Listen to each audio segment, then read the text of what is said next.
kulikonse kumene muli. Ine ndi Blessings Kanache ndifuna ndikupempheni kuti tikhale limodzi tsiku la lero mpulogalamu imeneyi. Lero sindili ndekha, ndili ndi akuluakulu awiri mu studio muno, ndili ndi Humphrey Mvula amene ndi katswiri amene amayankhulapo nkhani zosiyanasiyana kuphatikizapo za ndale m'dziko muno. Takulandirani Mr. Mvula. Dziko mukombere. Komanso ndi Mr. Timothy Kateta, iwo ndithu ndi mmodzi mwa atola nkhani kuno ku MBC, komanso ndithu yayi amatsata zinthu zoti zitatu mene zinthu zikuyendera amatha kumafotokoza pokhala kuti ndi mtola nkhani amene amaonanso nkhani za ndale. Tikulandireni Mr. Kateta. Zikomo kwambiri Mr. Kanache. Zikomo kwambiri. Ndi tsiku la lero timafuna kuti tisakhale kwambiri kuti tikukamba kwambiri kuti mwina nkhani imodzimodzi pali nkhani zamene zachitika. Poti kupita kupita kwa chaka ndifuna tikambirane nkhani zikuti kodi nchakachi mungafotokoze kuti chaka chimenechi machiona motani, zinthu zayenda motani. Ndifuna tisegule motero tikatera kusogoloko tikhala topanga zawo ine pa zinthu zina zitatu, koma kwayamba ndifuna kuti kodi chakachi mungafotokoze kuti chayenda bwanji.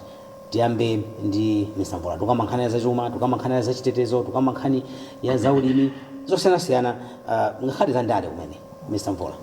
Dziko kwambiri ndikukhulupirira kuti Malawi onse lero ndi tsiku limodzi sanafike pa Christmas. So Merry Christmas. Ndizoona Blessings chaka ichi kupita kumapeto. Koma ndinene kuti chaka ichi mwina tikana tichifotokoze muli ulimodzi ndikunena kuti mixed bag. Tumbala zambiri. Mwakhala tumbala zambiri. Manthawi zonse timayambira kumene tingaone kuti zovuta dziko lino ladusa mnyengo yovuta kwambiri. Ngakhale pano tili mnyengo yovuta yokhuzana ndi nyengo. Mvula sikubwera. Tanthauza kuti anthu anayika mmera anazalazala chimanga chinatuluka ena anayika kuti tafetereza kuona kuti basi mvula yathawa yapita ndithu andi tikuchoka mu nyengo ya chaka cha ng'amba tikulowaso tukonzekera kuti kukusoso kukhala bwino kwene. Madera ena kumpoto ndi ena kulowachire mvula sinagwe auti ngakhale kumangochi sanadzale. Yes, kumangochi sanadzale. Pamene kuti nthawi zambiri nthawi ngati lero chimanga chimakhala chitatuluka muno bwino. So mwina nyengo iyi yatizunza ikhala ikutizunza. So ena amakwisa choncho mavutowa tikafika chaka cha mawaji kumanena kuti andachakwera mene ndi nyengo iyi achakwera alibe mphamvu yopanga control mvula alibe. So mvula iyi yaputa kulimbikira kusopano tende tizikhala ndi ulimotirira ndikuti mwina ulimotirira uja tikanakhala tikuyenda ndi masizoni athu imene amakhalira. So chimodzi cha mavuto tinawo ndi nyengo yativutisa. Bweresa ng'amba kuonekeratu kuti kusogoloko kukhaso njala. So ndi vuto lina limenelo. Pa period yomweyi tadusanso mu mavuto ambiri chaka chatha kunaiso nkhani ya vuto la nyengo, kunaiso nkhani ya mafloods ena ndena. Nyengo ijana zavuta mvula chakuthawa mafloods anthu analima, anthu amalawi amalimbikira kulima koma zokolola zawo zinangokokoloka sanapeze mwaukira mtima. Mwina mwamayi nthambi ya boma yadotwa mwina uli boma linathandiza anthu kuwathandiza pang'ono chimanga ndi mpaka pano akuwathandiza koma sizingatheke kuti athandize mtundu wa 20 million amene wakhalira kuti akuza kuthandiza amene anzathu avutikisika kwambiri kuzera ku mabungwe yamatithandiza kutiunikira kuti zili choncho. So that's one side ya kuzana ndi nyengo ndi mavuto. Nkhani zachuma ngonena kuti chilowere boma ili linalowa mu ndondomeko yosakhala bwino. Pamene nkhani zachuma zinali zosokonekera chifukwa mwina zina zimene zinachitika before 2020 zinabweresa kuti zikutisamwisa because pa nthawi imene kunali anthu amene anapanga bisi report kuthandiza kuti tinapanga operate on fake economy osaona bwino kuti zinthu tikuchita izi kuti ndi zimene kukhalira ndi pamene afuna kupanga correct kupanga realign nekunabwera ma devaluation amene anavuta anthu a business Malawi ndi value ya makobiri wapaka lero Malawi is still trying to grapple ndi zinthu zimene zonso. The good side is that maparameters ena ake kandi boma kandi amene ali managerial organizations sanafune kuti abwerese mpungwipungwe kwambiri, ndikuchora kuti ife nkhani ya mafuta ifeyo sitimawenga mafuta, and in the region mwina ngakhale mafuta timakatenga kutali kwambiri timakula movutika. There has been a price stability. Because we have price stability, it meant kuti zinthu sizinasolobane kwambiri na kumana panga control na panga contain. That possibly is positive kuti sanafune kuti atawangire profit ngakhale akupanga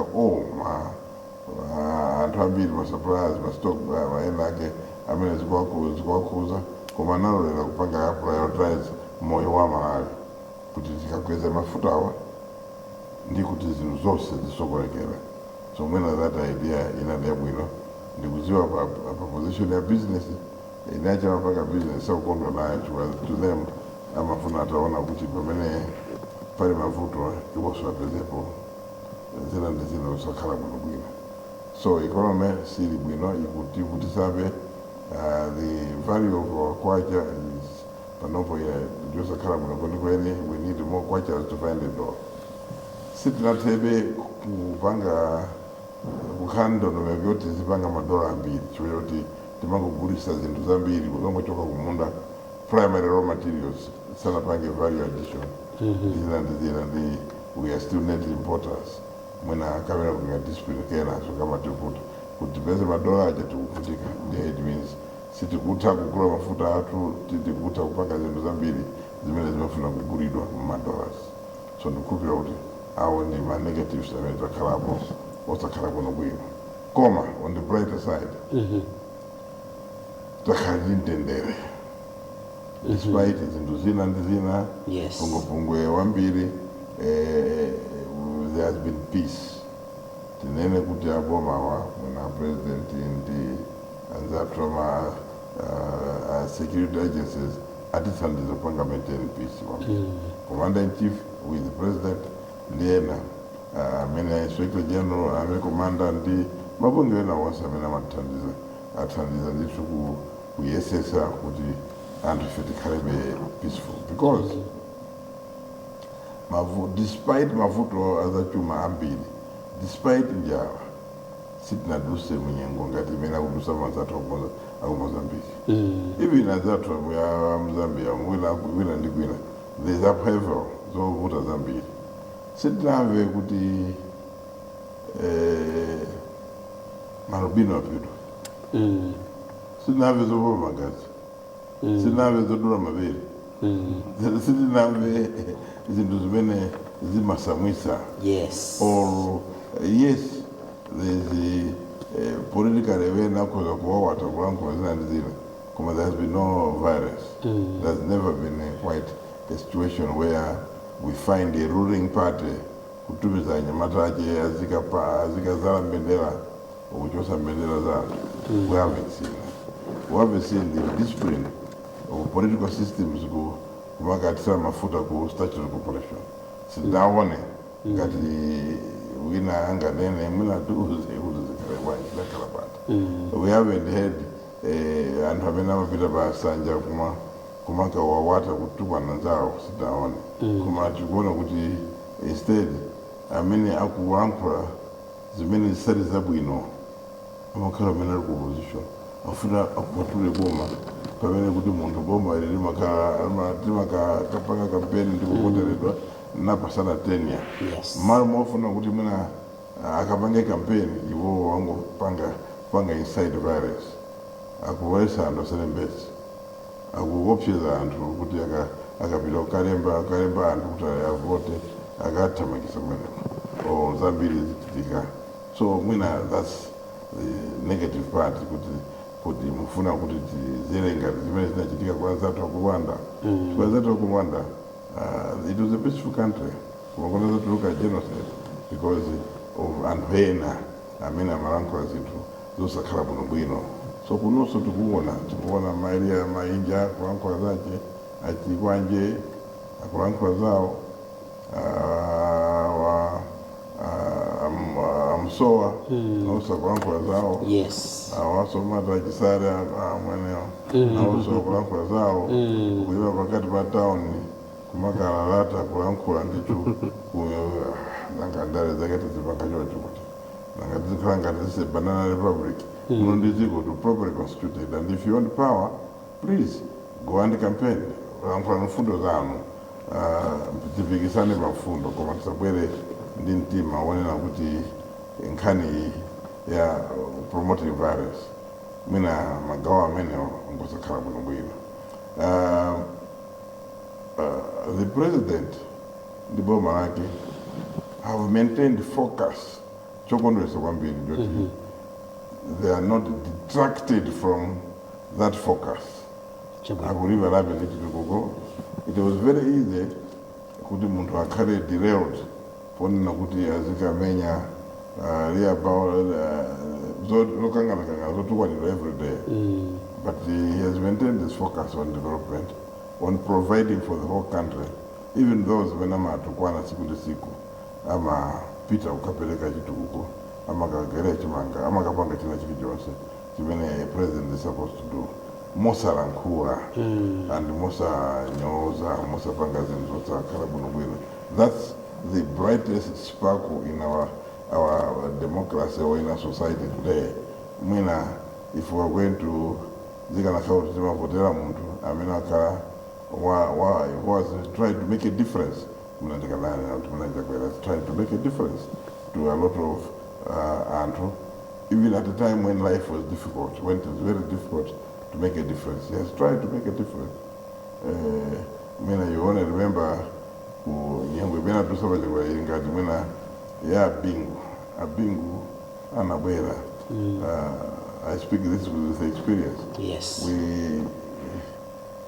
We fought him right, left, and center. Now the true first term. Look, he only said Mawake Wachim. It was a Manjanga. And indeed, he was able to mention this into many who anachita kuti I've done this, I've done this, I've done this, I've done that. Suppose Mozi Achakwera, Mwina, the right word that you can say is Chito Zamajanga. Judge me for what I've done. Yes. Don't judge me. Merenga is very in Mugani. So Chito Zamajanga was going to watch it. And what happened to Bingu in 2009? Zinapesa kuti Malawi anampasa mafuta mbili. More than 60%. Yes. Anampasa mafuta mbili. Despite the fight, Section 65. Chanzo pesa mbili. I said, look, I think even to you will get to like everyone. So normally Malawians they are trouble, I mean a matter of honor. Despite the pressure created by adversaries, I mean, akufuna alande udindo who I mean no queer koma muntu yu akuyesese. So mwina in brief. Chabwino. No. Jambe joncho tathokoza kwambiri Msamvula. Nakusiyani kuti mwankhuleza mbiri fo choti chaka chitali. Nde nakupasani mpata kuti ayi. Yankhulani ndithu nde mwatiunikira kwambiri pamene sayendera tipitiza kuchoka pamenepo koma ndipite kwa Mr. Kateta kuti inuyo chakachi mungachipange describe bwanji mwamva amene maerias amene akhudza amvula ndi imene chayendera chakachi kuzafika tsiku la lero inu mukuona kuti pedupita ku Christmas New munganene zotani pamene chokera politically, economically, issues okhuza kandi governance and all other issues akambapo nkhani za mvula ndi zazoterozo? Yeah, mwina ndingambira kupanga aspect okhuzana ndi nyengo mene iyambira mvula kuna kuti whether like it or not nkhani yokhuzana ndi nyengo ndiyoti wina aliyese panopa nkhawa ilipo of course zikuchitika kumapeto makamaka achakachi kuti we anticipated kuti tikhozokhala ndi mvula by as of now ndi mpaka lero mvula ini sinabwere. Now this is taking us back to my castle. We are recording my experiences chaka chatha mpaka na chaka chino kuti the impact of what we experienced zikuti khudzabe kufika lero mwachisazopa nkhani ngati kukhuzana ndi zakusintha kwa nyengo. Now it's now a question of kuti we as a nation we need now to ask ourselves serious questions kuti yes, it might be a global phenomenon, I mean, a global issue. So my first of all, we might have contributed part. Bankanya kuzandi go nonga sachilengedwe. Each one of us should actually ask ourselves kuti tapangapo chani pangani kuti either contributing kuti chilengedwe chifike chafika apa, because let's be serious kuna kuti mini ikuonekera nyengo ngakhenso mtsogolo wa dziko mene amafika umango chidziwa nafotokozaponso kuti I'm praying hard kuti mwina kuyambira lero mvula ibwere, because when we see in our fields chimanga sichili bwino chitomvetsa chisoni. Now perspective imene, because issues of food security zimakhudzaso different social and economic life, because if the country is not food secure, then the government imakhala focusing much on procurement ya chakudya to feed its own people. Kumaso chakudya ngati chikusowa mpaka chimakhudzaso maishu ngati inflation and the like.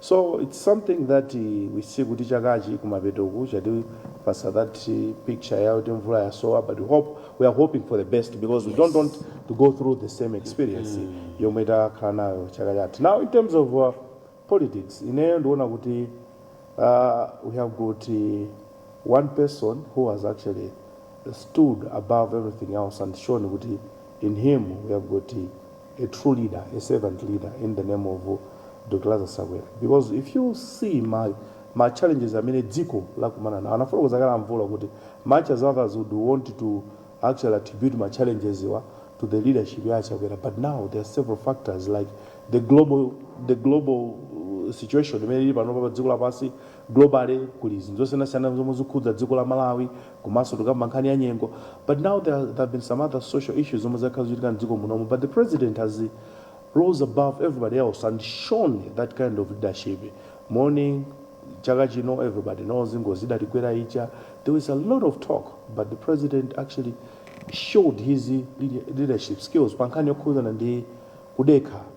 Because ino ndina kanache mwina mvula kuzotivomereza kuti some of the things zomwe zachitika mdziko muno, and looking into the reaction, unnecessary reaction yomwe anthu ena amapanga attacking the president, pazinthu you do wonder kuti why are you attacking the president? These are natural calamities zomwe zatigwera, but others would want to build a case against the president. But we have got the president who is the commander-in-chief of the armed forces, Malawi police and the like.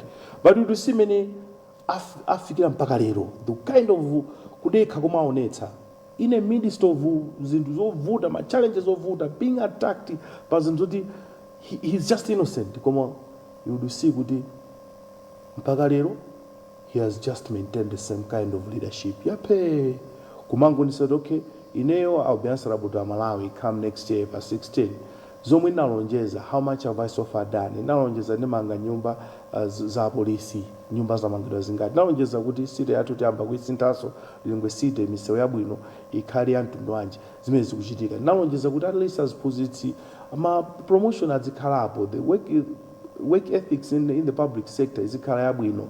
Nalonjeza kuti ICDF tiwonjezera ikhale 200 million. So there's kuti kuchitika, but there are some other people who have opted kuti azingopanga be attack the leadership. But the good thing is the leadership has just mena fotokozera mvula kuti he has remained very focused. And when you look back in Chakachi, tuona kuti if we had a certain president, not like Chakwera, bwezi panopa zinthu tamva kuti zimsafika pofuta kwambiri, because remember kunaye ma president then amene once you maybe pakachita china chake they would believe in what attacking nditana nanu chakuti, but never ever tinamvapo mawu ngati amene achichokera kwa president athu Dr. Chakwera. So we should not take those kind of leadership skills for granted, because it takes somebody, because office ya president is and office yovuta kwambiri, it's the highest office in the land, komanso ndi office the most powerful office. Zina zomwe zakachitika mdziko munomo bwezi akanakhala atsogolerera, bwezi ambiri atamangidwa, tingana ambiri yatsogolera ndale bwezi atamangidwa, koma you do see a president amene amanati asiyeni malamulo agwire ntchito, and he has never maybe opted kuti mina political persecution kuti akanachewa kupanga izi then aonetse kuti I'm the president awatenti panga ayi. So zimene samazitenge for granted. So if you look back kuchakachi zimene tizizipanga reflect kuti he's a president amene ngakhala akunyozedwa akutukwanidwa kutchulidwa mayina kutani, but wangokhala mtsogoleri amene akungoyang'ana kuyendetsa dzikoli.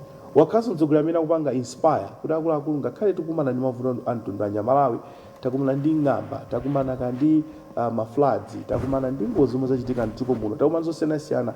Let's just remain focused. Ndeti kamamaliza chaka chineyo focus yanga kwambiri khaya the kind of the president that we have, the kind of leadership yomwe yakhalapo yomwe yapangitsa kuti zinthu zambiri zichitike. Bwina fine atipeke zinthu pa nkhani ya economic aspect kuti gaining the donor confidence. Chimene chonse chitofunikira kwambiri choti as a country we should sit down and reflect kuti nchifukwa chani madonors aja aganiza kuti yeah, Malawi, let's come back to you and yamba kumakuthandiza. Nkhani ya budgetary support ni nkhani yoti sayitengere for granted kuti there are mabunga chino World Bank, ka IMF, achina African Development Bank, ka European Union, ndikubweranso kuti tikuthandizana as a country in different sectors of your economy. Ndichito chikusoena kuti chachitika because of what? Because of the president, because ndakuti my institutions ngamaja amati akamuyika president chakwera pa scale nkona kuti pankhani ya good governance akuchita bwino, pankhani yolemekeza rule of law akuchita bwino, pankhani yopanga provide leadership ena kuti anthu ma sectors osiyanasiyana azikhala kuti akulongosoka akuchita bwino. No wonder nchifake panopa there is now resumption ya donor support. I mean budget jandi to budget yatsopano ikulandira ndi to support direct budget support. Ndicho chomwe chachitika because my donors they are satisfied. So if you look back at the year 2024, izi ngati zizi nzoti Malawi nali yese aziziganizira amvula nafuruka zaposo nkhani yokhuzana ndi food security kuti okay ngakhale dziko tinali kumana ndi mavuto kuti there are a lot of households in dziko muno amene achepekedwa pa nkhani ya chakudya, and the president says yeah, dodma flumisani ntchito yogawa chakudya. As we are speaking right now, most of the households have been reached, and kuna kuti chakudya chisuti ngochigawa china December, January, koma tichigawa for the next maboma ina tichigawa for the next 4 months, maboma ina tichigawa for next 3 months. Now if you look into that, and how many households how many people are we talking about in this case? To come 4.5 Malawians, I mean 82 that have been reached out. So imene just on dichintuna kuti tikachiyang'ana kuti pankhani ya solutions amene boma lacha kwera lina bweretsa kuti anthu athu ali ndi vuto la chakudya tipange bwanji, let's provide them with food, chakudya apatsa. Now pankhani ya economy imene ndafotokoza kale kuti madonors anatithawa, but now akubweraponso. So zingati zinzona kuti wina aliyese azita kakhapaika azizilingalira tizizimvetsetsa kuti zangochitika, because sizinthu zangochitika kumuchitika umene kuchakuchitika fajana anthu amene akumationa kunjako amati pali mawena amati chani ati munthu sumalemekizidwa kwanu chizokeka amati chani akuti munthu kwanu sumalemekizidwa pamene anthu ena kunjako akuona kuti kumalawiko zinthu zikutani kuti zikutheka despite ma domestic challenges amene akuchitika because of the global challenges komanso ma natural challenges. Dziko la Malawi zinthu zikutani zikupita patsogolo. So in brief I would say kuti ndikachiona chakachi, yes takumana ndi ma challenges koma through the leadership omwe tinayo ya Dr. Lazarus Chakwera dzikoli likubwera mchimake. I think anafotokozapo kuti fixing the broken systems, ma systems aja slowly they are being fixed and zinthu kutani zikubwera mchimake. So we should be proud kuti tafika lero today lero ndi almost 24 takumana ndi ma challenges koma we are facing Christmas with a lot of hope kuti ayi Christmas ndimeneyi tikanalibe anthu achikhulupiriro ifa chikhulupirocho akutipatsa mtsogoleri wathu Dr. Lazarus Chakwera. Chabwino, ndi program ine ya Timvetse kuchokera kuno ku MBC, ndipo tsiku la lero program uno tukambirana kwambiri podziwa kuti chaka chipita kumapeto pano ndi pa Christmas. The Christmas ndimeneyi kutero kukumfunira nzako muza Merry Christmas sooner la kuitsa nthawi yake.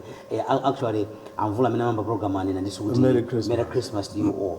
Nditi tironso kuti ayi nyangake ndimeneyi ya Christmas koma nditi kuyang'ana kuti kodi tuchokera kuti ndipo tikupita kuti ngati dziko chaka chimene chayenda bwanji ndipo tikhala tikulowera kuti mukhale pomwepo. Program ineyi ya Timvetse kuchokera kuno ku MBC, ndili ndi Humphrey Mvula komanso ndili ndi Mr. Timothy Kateta. Takhani pomwepo tibwere posachedwapa.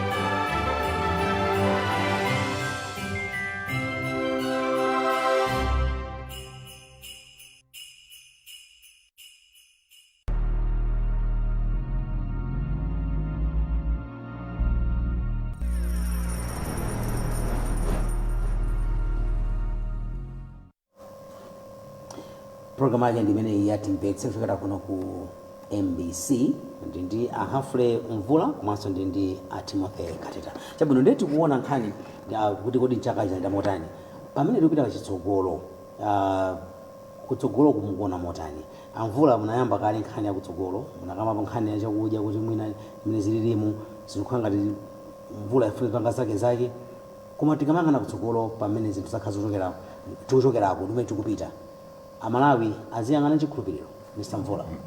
Zikhala ndi chikhulupiriro ngakhale tanena kuti tili mavuto chabwino amene tonse tikuona climate change kuti bweresa mavuto.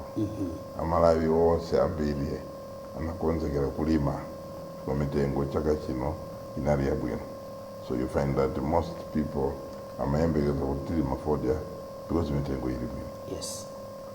Tili masoya mitengo ili bwino. Tili machimanga tikhale nchokolola zambiri tiguliseso. Tili ma legumes zimene zonse zinali zabwino. So tikhale ndi chikhulupiriro because tikangochita mwayi kuti mvula ibwere ngati mvula sibwera koma njira zathu zina zimene tikuzisata ngati za irrigation zitakhala kuti zagwira chifukwa zili muchizungu tinganena kuti zili munjira za being worked on. Across the country muli ma irrigation scheme ambiri amene analipo kale pa nthawi yakamuzo koma they were abandoned zapitapo chiyambire democratic process. Nazipanga abandon mpaka atabweraso awa MCP chikwa zimachitika nthawi ya MCP yakamuzo koma zinabweraso apapa kuti mwina pakhale development yokhuzana ndi irrigation scheme.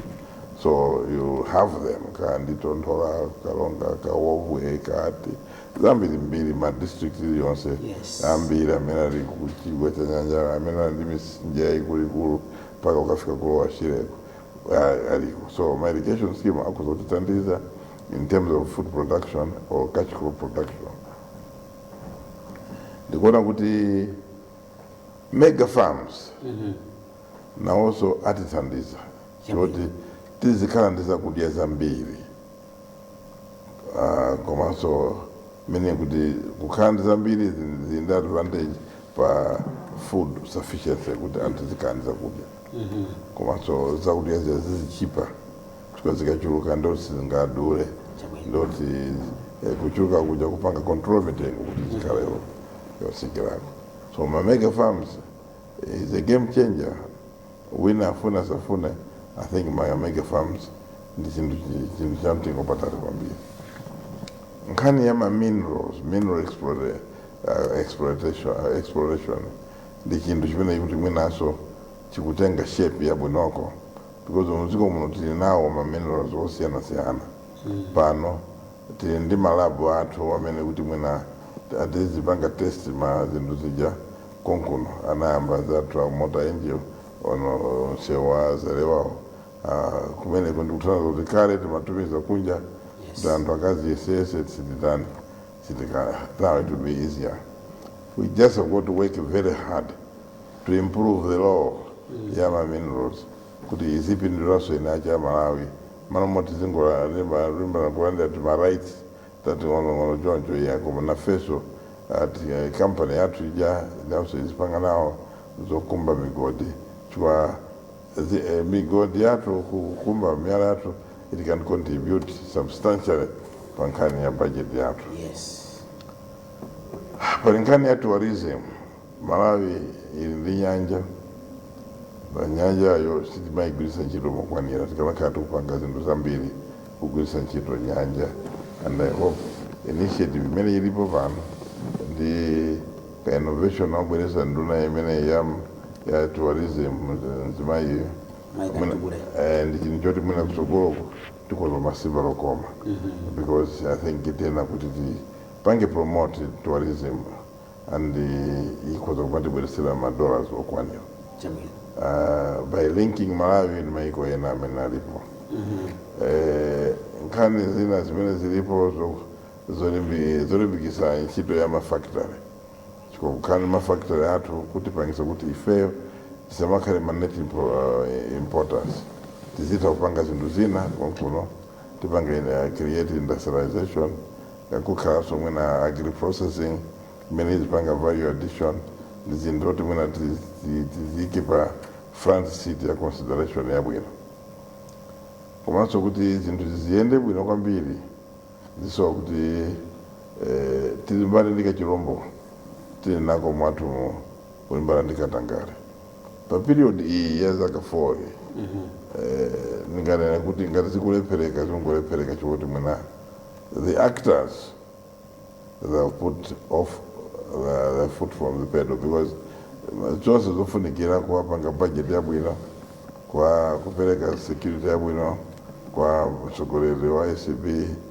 kuwathandiza kuti anthu wa malamulo akhale wowafewera kuti wazitha kutenga nkhani ndi zina zambiri pakha progress yoti he should have been taking advantage of, because ndrama zambiri zimapita zimaonongeka chifukwa cha katangale, and katangale ali historical, ali kungoyambira makamaka medayamba matipate tinataya ngodya zambiri za financial prudence ndi financial management, tinataya in the name of kutana ndi matipate discipline, financial discipline.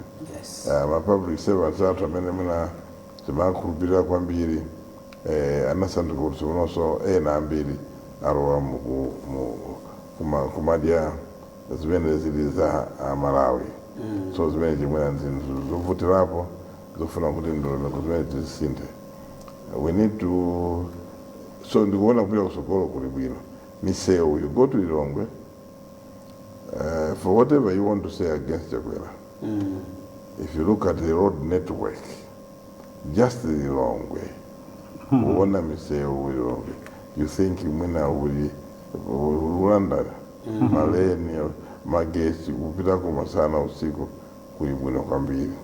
Rehabilitation imene kuchitika mwambiri, mina one Lilongwe, Kalonga Road, madira meyambira mabwino. Konkono Blanta yaso, misewu ina ilipo yambiri, ngakale sana isegulirwe, uzungula mabypass yo. Ena nayambirwa mu maregime ena nthawi ya Peter Mutharika, Professor Peter Mutharika. But look, they've been completed by Chakwera. I mean, and they've been completed. The quality is good. There's going to good party.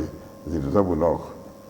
Misewu, by and large, iliku clean. You drive into Blantyre at the midday, you find very clean city, clean, eh?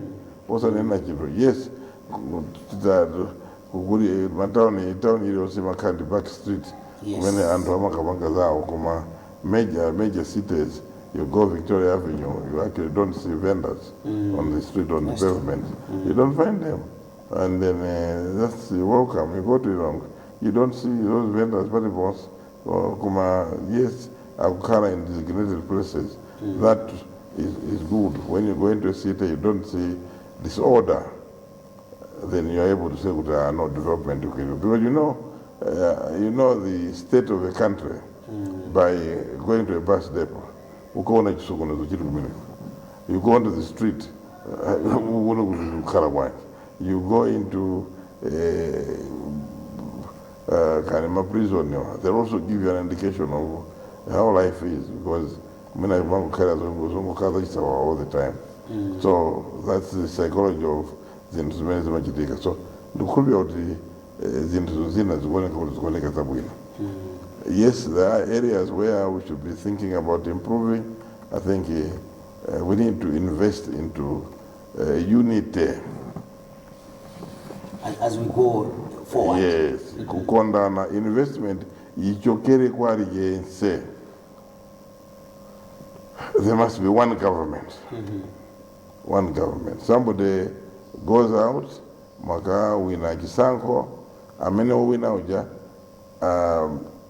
help him or her to finish his or her term.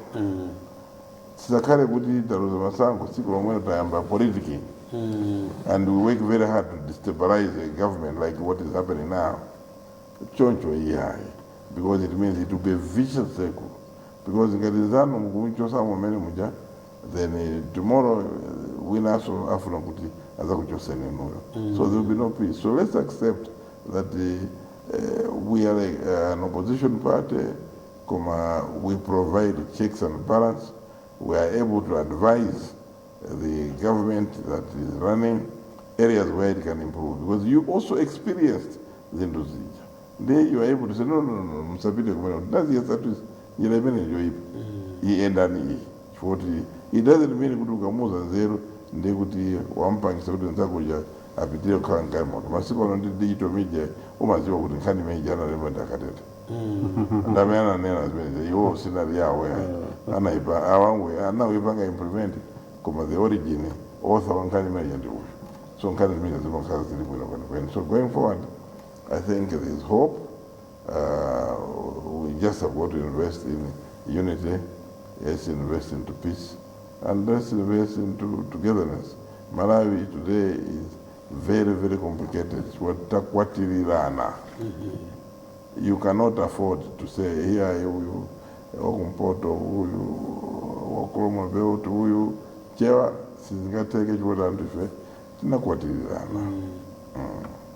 Chabwino ndi sinizwa kuti mwina zikumavuta pati kuti at the end of the day mfani kuti anthu apezeka kuti mwina ufuna kuyankhula anthu ambiri amakhala careless mwakamankhani ya unity mwakamankhani anthu tinakwatirana kwambiri akumpoto pakati kumwena kuti palibe kuti uyu achokera uku ngakhale zimene zimasiyanitsa anthu ngakhale pali mitundu koma at the end of the day we are all one because tonse ndife anthu number one. Number two, tonse ndamalawi zimavuta pati kuti ena amapezeka kuti mwina akafuna kuyankhula amayankhula mosaganizira kuti ndi kuyankhula ndi kulankhulazi mzangayo amba bwanji kapena ndikuzibweretsa moti ndikhoza kukhala kulimbikitsa bata ndi mtendere kapena ndikupangazi kuzapangisa anthu ena kuti aphe mtima ndikuyamba zisokonezo. Vuto lalikulu ndi atsogoleri athu. You know, democracy tayamba 94.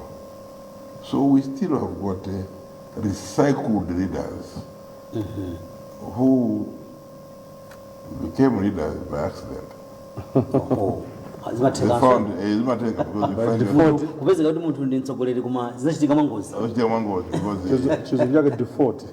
By default. By default. Basi wangukhala kuti nangasebenzibanga mwanyi. Alipo ndi mwe. Nemwe tingotenga mwe. So ndezi zimakhala zovutira. So and then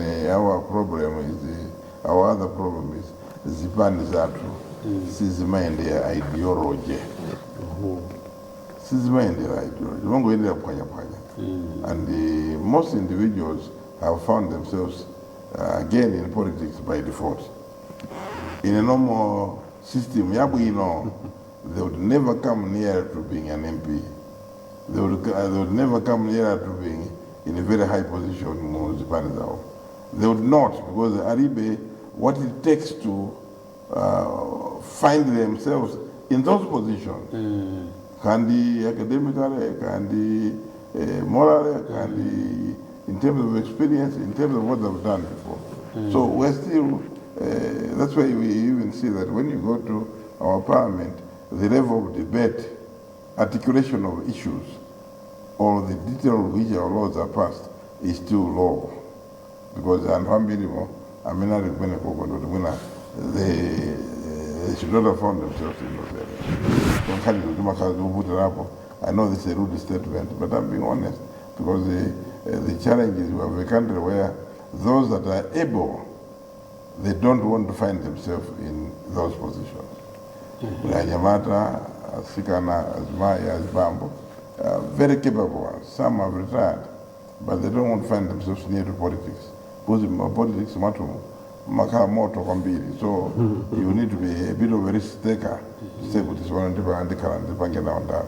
and so you also need to develop a second skin because we are still unorthodox and nafike pajapo kupanga zintu mena nzatu ama chitira zintu sija kuona kuti tikupanga mwanji. So mediocrity is the term kuti kadari tumazipanga zintu sija at a very low level.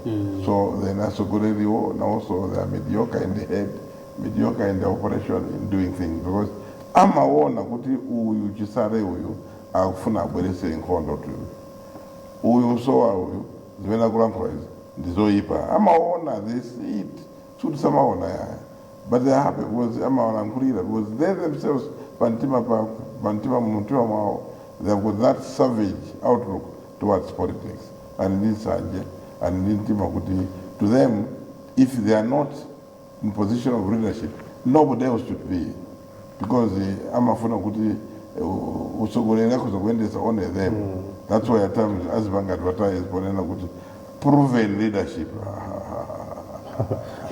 they feel more deserving that kanga ineyo it should have been me nobody else should do it if it is not me doing it it means nobody else is doing it right chabwino Mr. Kateta petu yana kutsogolo ineyo amalawi akainde hope akainde chembekezo pametu yana kutsogolo akainde hope ifati nditsogolera amene ndafotokoza kale kuti nditsogolera odekha munthu odekha I think paja achakwera ndabusa no wonder kuti ndi munthu odekha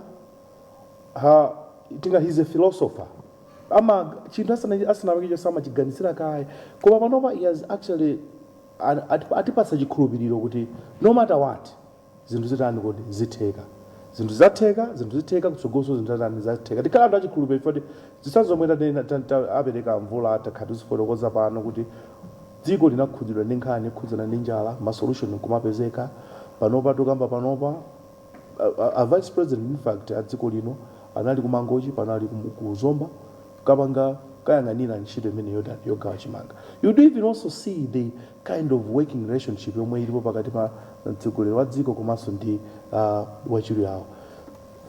Such kind of kugwira bwino ntchito kumene kujako kuzitipatsa hope Malawi kuti we have got a president amene akutipatsa chikhulupiriro kuti zinthu zitheka ndithu.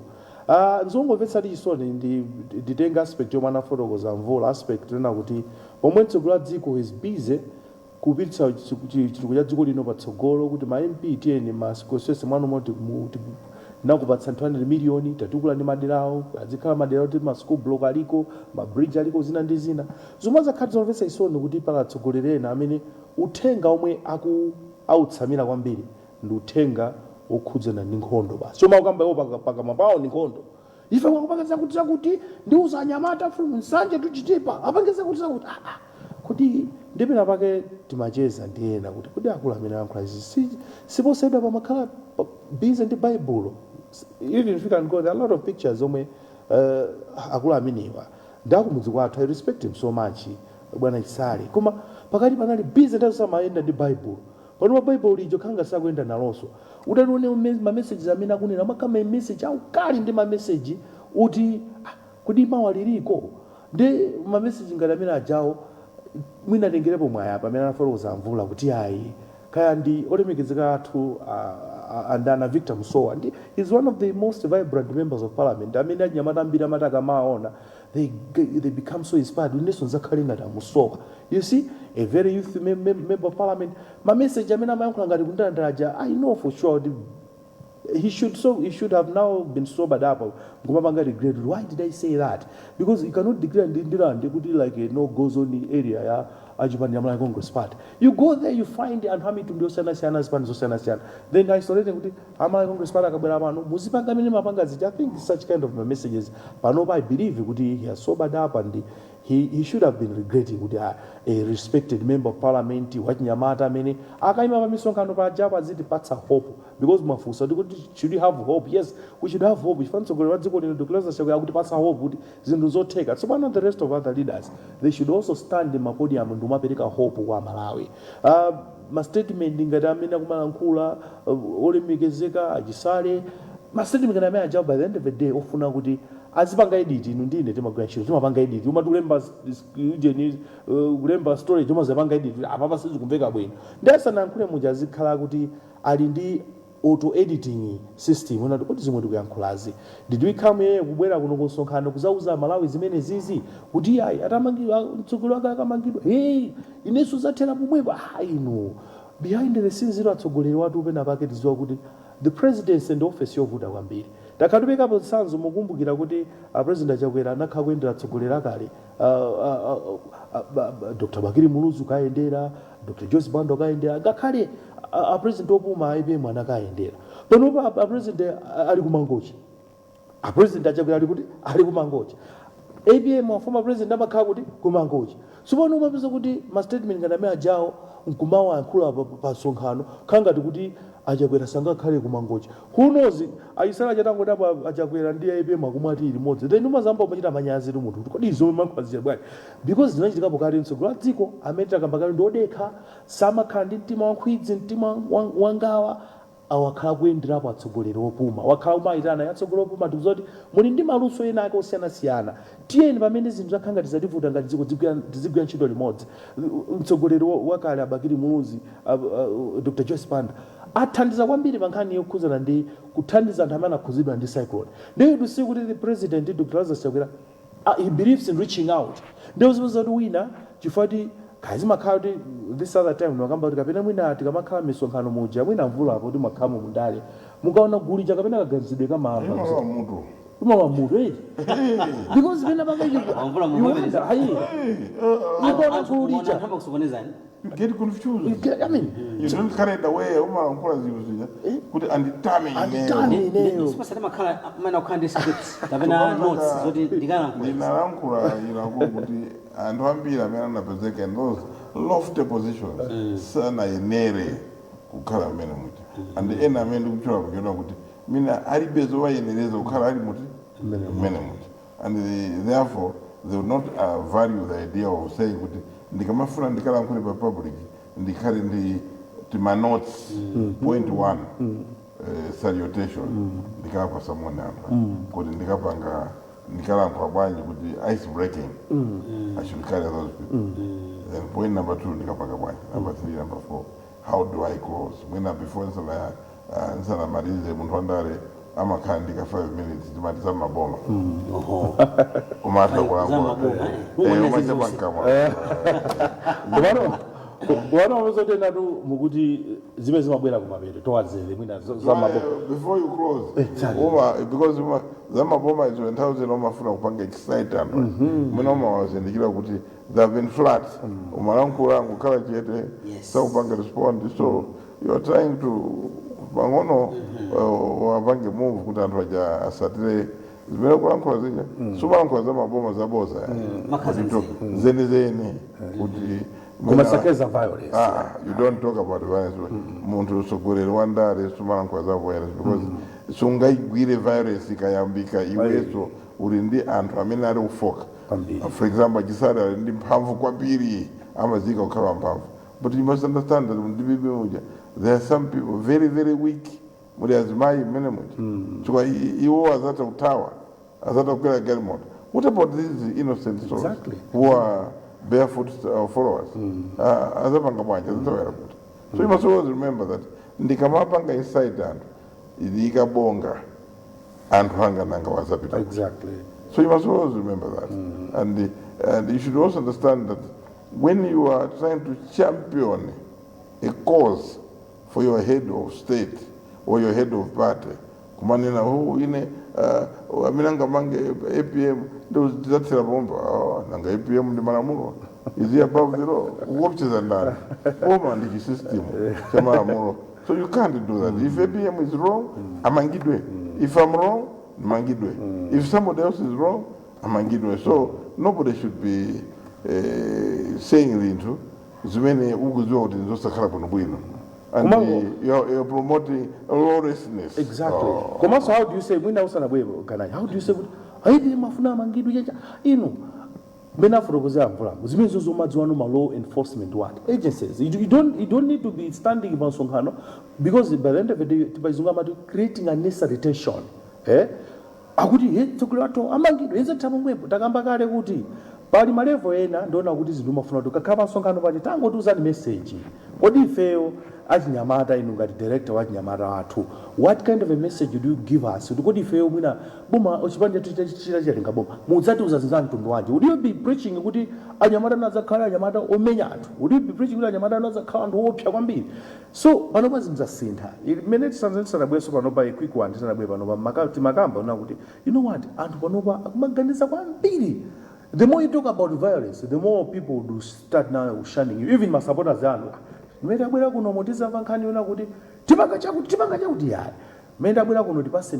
message ya hope ndipo zoti even mesonkhano yawo ndipo zoti anthu sazipita monso andezi tikapitatu kuja zomwe amayankhula amakhala za violence so pano mene namvula even iso mtsogolo wa dziko mene amafika kumangocha ananena kuna kuti tiziganizira amayi ndi ana tikamakamba za violence izi chifukwa amene amavutika kwambiri in any situation ukakamba kwambiri nkhani ya violence ndi amayi ndi ana so to conclude tiyeni ma message athu akhale ma message oyanjanitsa tikamira utsogolo tisakheni mtima chetu kupita kuchisankho ndikuti basi kaya MCP akamayenda aziyenda ndi mantha ADPP akamayenda aziyenda ndi mantha kanda itema akamayenda aziyenda ndi mantha no ndi manena nthawi ina kuti panthawi ya Christmas ngati zikuzokhala zosangalatsa kuona kuti anyamata IDF ADPP asonkhana malo ena akucheza pamene popo.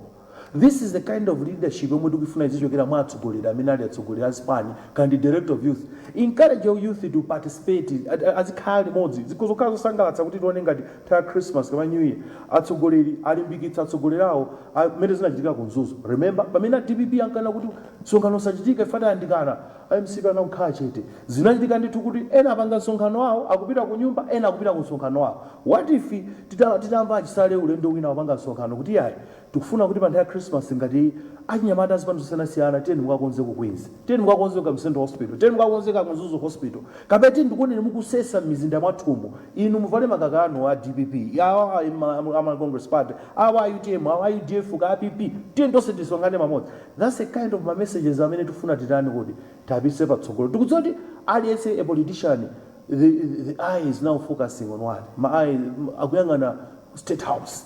But State House ujatikalo titapereka message yabu in order and should be convinced. Usetikalo ngati mwa vundu kunjoti mwa violence ya. So temalizona umona kuti atsogolera athu andale. Tiyeni tilimbikitse message ya coexistence. Mena mafotokozera president wa dziko Dr. Lazarus Chakwera. Amene anaonetsapo kale sudamango yangu anaonetsapo kale kuti ndikuzowafikira atu a professor APM, ndikuzowafikira Dr. Bakiri Muzi, Dr. Joseph Panda ndikuzowafikira ndikumwana oti. So if the president will do that, inu ndina amene tili atsogolera azipani. Who are we kuti message yathu zikhale ya intimidation ya violence?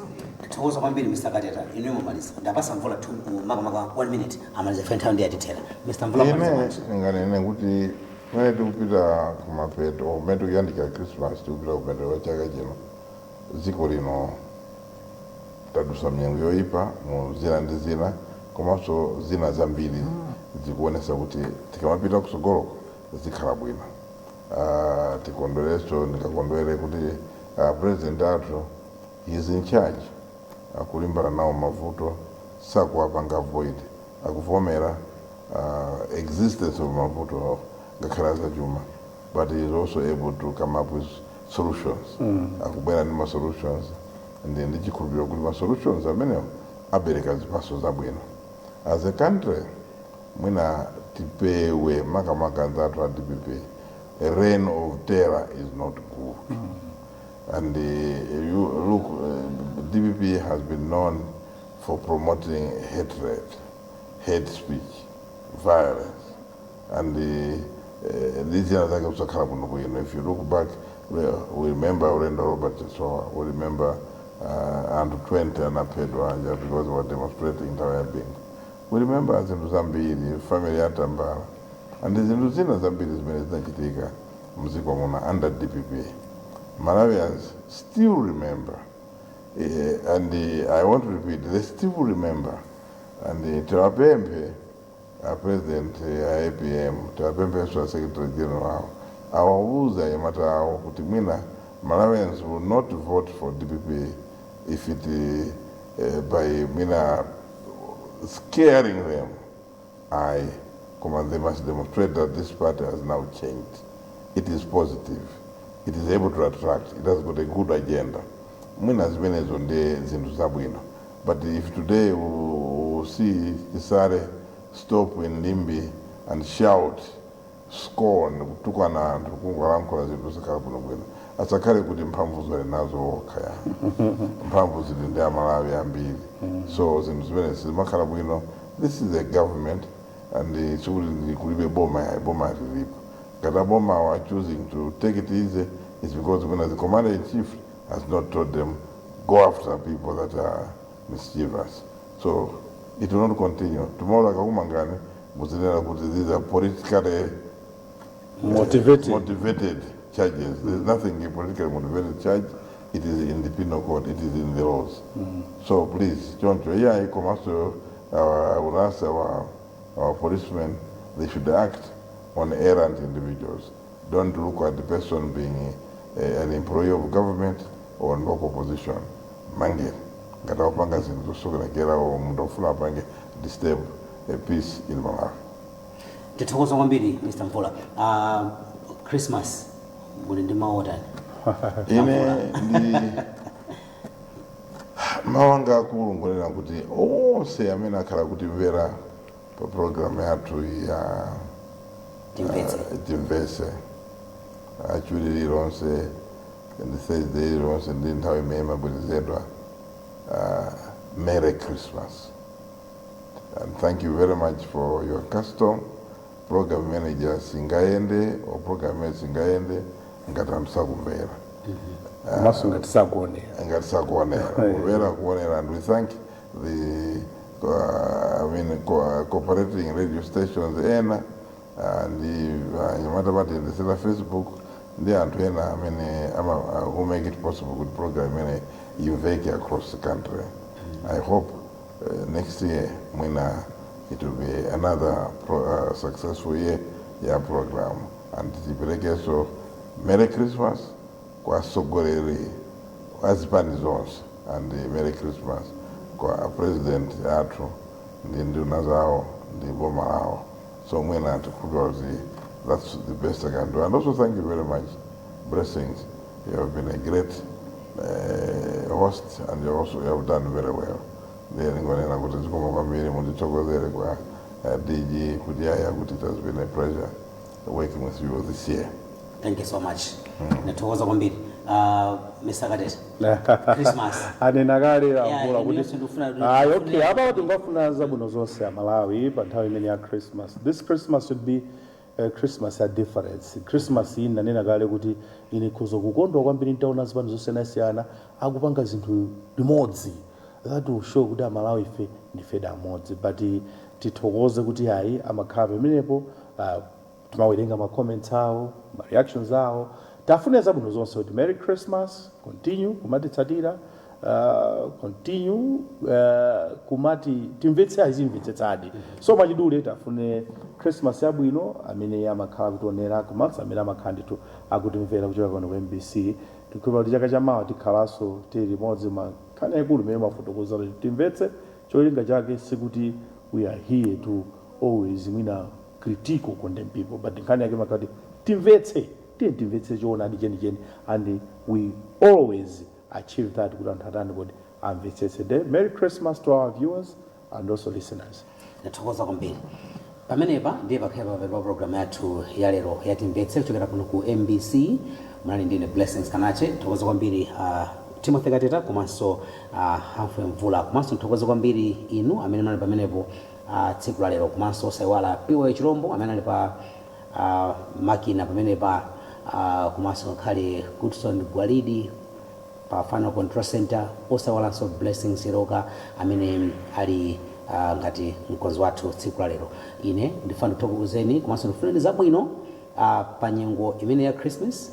Tisangalale muyenera osamwa kwambiri, osathamanga ndi galimoto kwambiri. Tiyenera kuti kana kali konse kauchitika bwino, opita kuchalichi kapemphera, tiyenera pemphere. Mwakoma nonse pirizana kuonera komanso kumvera programu otsatirawa.